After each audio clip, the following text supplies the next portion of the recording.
మీరు ఇక్కడ చూస్తున్న ఈ రెసిపీ పేరు వెజ్ ఫిష్ పులుసు అండి.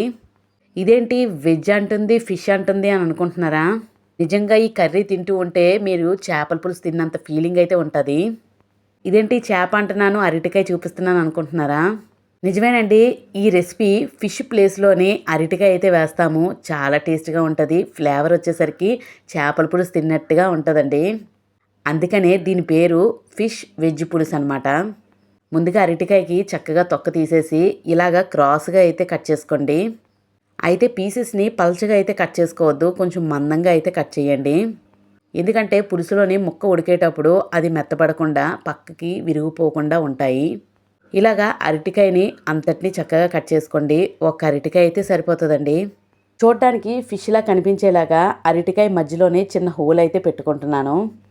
చూసారు కదా, ఇప్పుడు చూసినట్టుగా అయితే ఫిష్ లాగా అయితే కనిపిస్తుంది కదా. ఇప్పుడు ప్రాసెస్లోకి అయితే వెళ్ళిపోదాము. ముందుగా ఒక ప్లేట్ తీసుకొని అందులోకి ఒక 2 స్పూన్ల కారం అయితే వేసుకోండి. పచ్చికారం వేసుకోండి, మంచి ఫ్లేవర్ అయితే ఉంటుంది. అలాగే ఒక చిటికెడు పసుపు, అలాగే సరిపడినంత ఉప్పు అయితే వేసుకోండి. అలాగే ఇప్పుడు ఇందులోకి ఒక 1/2 స్పూను ధనియాల పొడి అయితే వేసుకోండి. ఆ తర్వాత ఒక చిన్న సైజు లెమన్ అయితే చక్కగా పిండేసుకోండి రసం అంతానా. ఇప్పుడు ఈ కారం అంతా కలిసేలాగా, ఆ నిమ్మకాయ కలిసేలాగా చక్కగా కలిపేసుకోండి. ఫుల్ నిమ్మకాయ అయితే పడుతుందండి, హాఫ్ అయితే వేయకండి. ఇలా అంతటిని బాగా కలుపుకున్న తర్వాత ఇప్పుడు ఇందులోకి అరటికాయ ముక్కలు అయితే చక్కగా కారం పట్టించేసి ఒక పక్కన అయితే పెట్టుకుందాము. ఇంకా వీడియో చూస్తే ఎవరైనా లైక్ ఇవ్వకపోతే ఒక లైక్ అయితే ఇవ్వండి. అలాగే ఛానల్ని సబ్స్క్రైబ్ చేసుకోండి. ఇలా అన్ని కారం పట్టించేసి ఒక పక్కన పెట్టుకున్న తర్వాత స్టవ్ వెలిగించి పాన్ పెట్టుకొని దానిపైన కొంచెం ఆయిల్ అయితే వేసుకుంటున్నాను. ఇప్పుడు ఈ అరటికాయ ముక్కల్ని చక్కగా వేయించుకోవాలండి. మరీ క్రిస్పీగా కాదు, అలాగని మరీ మెత్తగా ఉండకూడదు. మనం పులుసులో వేసేటప్పుడు ముక్క అనేది నిలబడేలాగా మంచిగా ఫ్రై చేసుకుంటే సరిపోతుందండి. చూసారు కదా, అంతటినీ చక్కగా పాన్ మీద అయితే వేసేసుకుంటున్నాను. అవి కొంచెం దూరగా కాలిన తర్వాత అటు ఇటు తిరిగేసేసి ఒక పక్కన పెట్టుకుంటే సరిపోతుందండి. చూసారు కదా, ఈ మాత్రం రోస్ట్గా ఎగితే చాలు.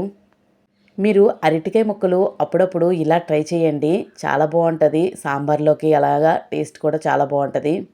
ఇలా కారం అది అంటించి ఇలా ఫ్రై చేసింది కూడా ఫ్లేవర్ చాలా బాగుంటుందండి. ఇవి పక్కన పెట్టేసుకుంటున్నాను. నెక్స్ట్ వచ్చేసరికి మళ్ళీ ఒక పాన్ పెట్టుకొని అందులో కొంచెం ఆయిల్ అయితే వేసుకుంటున్నాను. ఆయిల్ కొంచెం మరిగిన తర్వాత ఇప్పుడు ఇందులోకి ఆవాలు, అలాగే జీలకర్ర వేసుకుంటున్నాను. నెక్స్ట్ వచ్చేసరికి ఒక 1/2 స్పూన్ మెంతులు అయితే వేసుకుంటున్నానండి. పులుసులోకి ఎప్పుడు మెంతులు అనేది మంచి ఫ్లేవర్ని అయితే ఇస్తుంది. అలాగే హెల్త్ కూడా చాలా మంచిది కదా.